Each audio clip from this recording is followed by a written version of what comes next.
Hey ladies and gentlemen, welcome back to the channel. As always, it is Nick here, back with your daily crypto news and analysis. And today we are going to be talking about Ripple and XRP, as was the vast majority of crypto and finance. And with that being said, I hope that you are all having a beautiful day or a beautiful night wherever you guys are out there in the world. So recently, Wrath of Kahneman actually posted a link to a new Swift article. And we have today, Swift proposed a shared ledger for payment data using blockchain technology. They suggest their transaction manager discuss the benefits DVP. It's heavy stuff. The discussion is sure to raise lots of questions for XRP Ledger and also Ripple fans. And we have an ISO 20022 base messaging layer will enhance the shared ledger proposition by offering a payload of rich and structured data to fulfill the adjacent functions that are essential to the completion of any regulated financial transaction in an instant and frictionless way. Now, the key thing here that I want you all to realize is everyone is going to get a little bit up in arms and say, oh, well, that's it. It's killing XRP. It's replacing what Ripple has been doing. But this is all nonsense. Focus on the actual connections here. We're going to address it. We're going to talk a little bit about it. But let's go over to this post. So we have the need for rich data in a shared ledger paradigm. Now, if we scroll down, we have the concept of a new universal shared ledger for digital payments and assets is gaining interest as a way of transforming how transactions are recorded and settled. When combined with a messaging layer, a shared ledger could create a powerful proposition capable of supporting the rich structured data exchange needed for transactions in regulated assets or money. Now, we actually see the BIS being referenced here around their unified ledger. And this is talking a little bit about capturing the full benefits of tokenization as well. We also have the Monetary Authority of Singapore being quoted as well. And also the IMF around their X platform. And it's XC. That's what the platform is named. But the MAS and also the BIS are working closely with Ripple. We know this. We'll talk a little bit more about that regarding the BIS, which I'm sure that all of you are aware of it. But regardless, we'll talk a little bit more about it. But then also they do mention the RLN, the Regulated Liability Network, the RLN. That's this actually over here, which is digital sovereign currency. This is a contribution to the global debate of the future of money offered by a group of industry participants. It explores the technical, legal, and business characteristics necessary to provide on-chain 24/7 programmable final settlement in sovereign currencies consisting of the liabilities of both public and private regulated financial institutions. These activities could enable a more functionally rich financial system that is compliant with all existing laws and regulations. Now, they do fully break all of this down. They also mention all of the names that are tied back to this. There is a lot of Ripple partners on here as well. There's a lot of players on here that can be tied right back to the CPMI group. And I've talked a little bit more about that, but they do go in depth on it. There's no mention of XRP. There's no mention of Ripple. This is all created by the banks, actually. But nonetheless, we have, so what is a shared ledger and what sort of benefits could it offer? The concept of a shared ledger represents a shift in the way financial systems and books of record are kept. Today, financial institutions or financial market infrastructures record transactions separately on their own databases and use a messaging structure to reconcile and instruct positions across different records of value. But in the future, other models could take a different approach. And this is all regarding, of course, digitalization with ISO 20022 and things like that. And it's more so the shared infrastructure. Now, why do I think that this is going to fail? Well, I don't think that a shared ledger is the way to go, simply because almost every other nation is not going to agree to a shared platform. This is the same issue that we have with Swift now. Most of the nations out there are moving against Swift because they don't want to be utilizing a network that is governed by any major body. They want full-on decentralization. So a shared ledger in which somebody is controlling it, they're not going to want to utilize that. I've talked about this in the past. But nonetheless, even if this is the case, right? Maybe this does become the real deal. They also mention the CPMI group.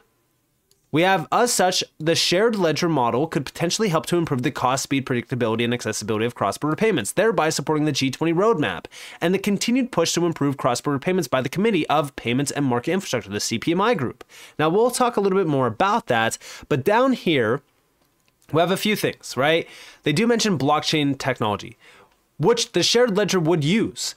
is very effective at recording whether or not a movement of funds has taken place. So they are mentioning the fact that they will be utilizing blockchain technology. They don't mention any names. They don't mention anything regarding that. It's a very vague mention of just blockchain technology.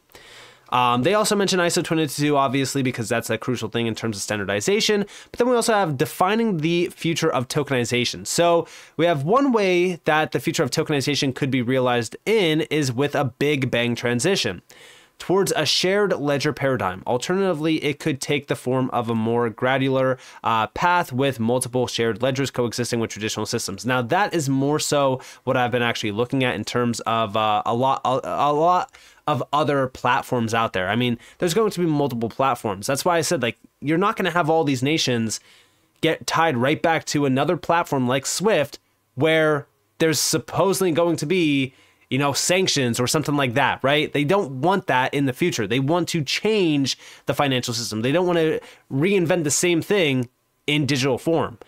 But down here, we have collaboration is key, and it's all the way at the bottom where most people won't even read down to.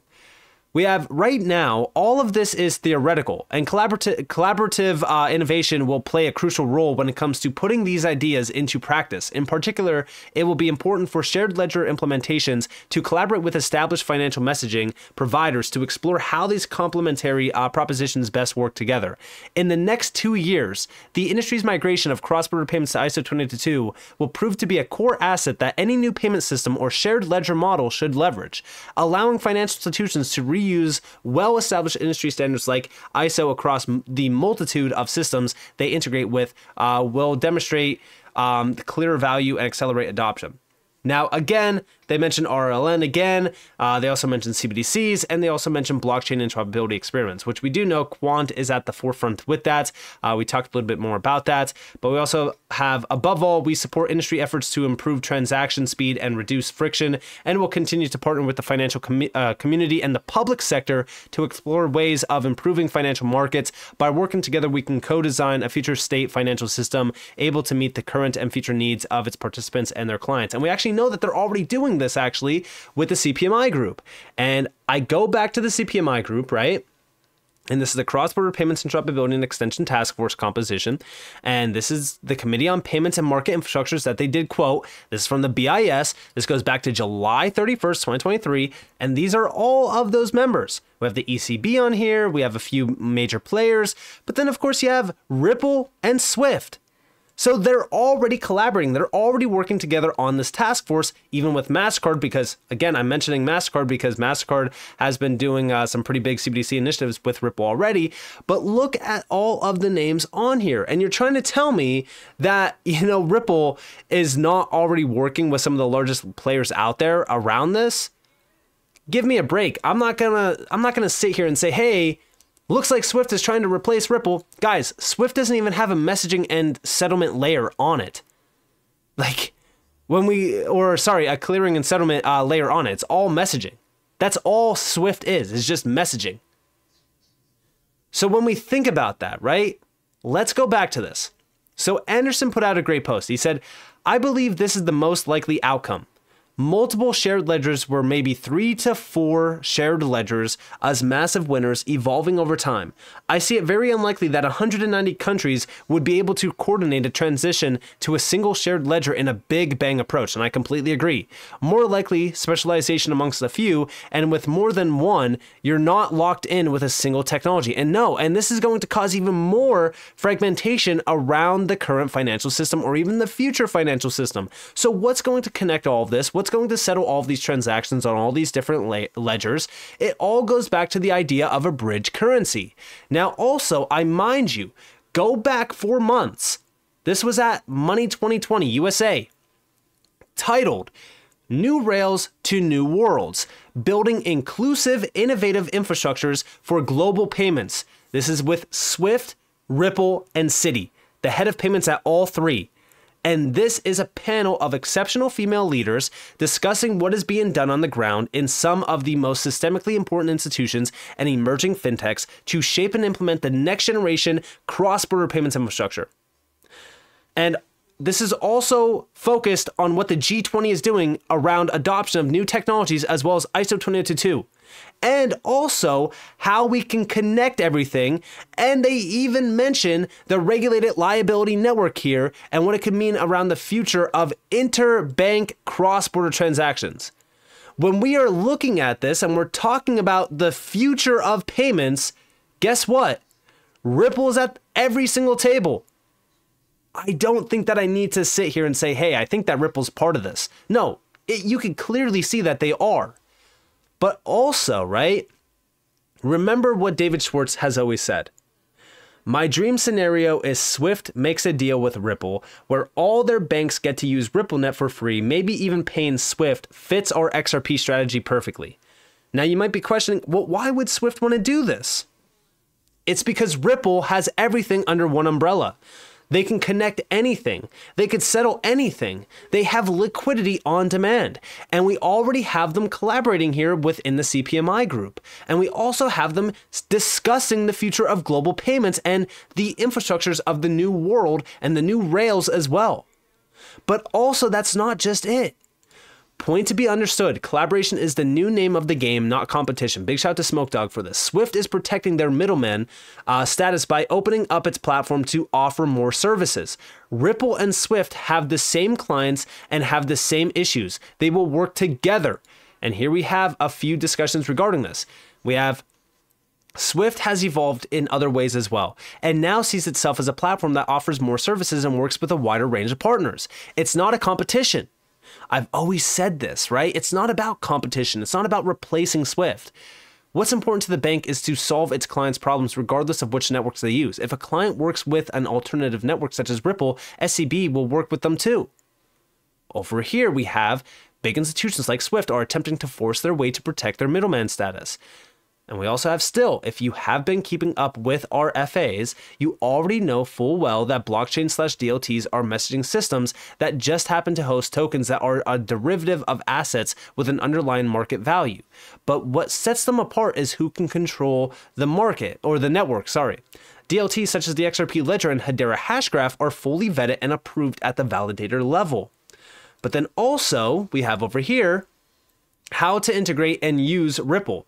Ripple Pilot integration can occur in weeks. Integrate with back office functions such as support, audit trail, compliance. And this is how Ripple Labs provides business and integration support. You can see the full breakdown here. Now you might be questioning, Nick, why are you bringing this up? Over here we have context, bank disintermediation. Ripple is at the forefront of this, at the center point, and you can see all of the other players here as well, and you have the back office on the right side. Now, again, big shout out to Smoke Dog for all of this. And we have Swift and Ripple documentation that Ripple can simply integrate with a bank's back office systems in a matter of weeks. With bank grade security and being an institutional favorite, it's obvious why when banks want to go cross-border, they choose Ripple. Now, also, we have, out of all cryptocurrencies, why would banks choose Ripple? Because Ripple has the most interest and adoption from central banks and other large financial entities. That's why. Over the target, we have adoption, central banks. Unlike other cryptocurrencies, Ripple has the most interest/adoption from central banks and other large financial entities. And it's because of on-demand liquidity for cross-border transfers and payments combined with the development of personal CBDCs. We also have on the right side, new forms of cross-border and cross-currency settlement, use of crypto assets as a bridge currency, Ripple Connect, response by Swift with GPI, Ripple liquidity alternatives based on DLT, CLS, NET, settlement assets as a proxy for CBDCs, and we also have could also be combined with CBDCs, tiered CBDC. At the end of the day, as we really look at what's going on here, right, it's all about collaboration. If we really look at Swift and Ripple, it's a match made in heaven. And it's something that I could foresee happening very, very soon as well. We also have collaboration, not competition. They work together, but say competition to make us think they're competing. So we always compete against each other too, but they don't see it. Take Coca-Cola versus Pepsi. Top shareholders, same 2 or 3 companies. And yes, if you actually did look at this, it's pretty much the same exact companies that are holding all of the, or most of the shares. But it is all about collaboration. I've talked about this. The BIS has even said it's all about collaboration. We also have, it's certainly possible technology is complementary since Ripple cares mostly about settlement while Swift is a messaging service. Like I said, Swift doesn't have settlement and clearing. They only have messaging. Ripple built messaging because Swift messaging at the time was terrible. And we even have here, the main reason we built RippleNet and Xcurrent was because payments were too slow for fast and cheap settlement to matter all that much. If Swift wants to fix payments for us, that's great. It's one less thing that we have to do. So at the end of the day, am I worried at all about Swift replacing XRP or the XRP ledger or Ripple or any of that? No. In fact, Swift has tried to make a private currency in the past. It never worked because nobody wants to utilize a currency or a digital asset that is controlled by Swift or any other entity. And before anyone brings up the idea of escrow, go do your research on how the escrow actually works, because I'm so tired of arguing that pinpoint in every single video. But regardless, things are changing rapidly behind the scenes. Ripple is a part of all of this. Look at all the groups that actually matter. Look at all these conversations that are happening with the head of payments at all of these companies.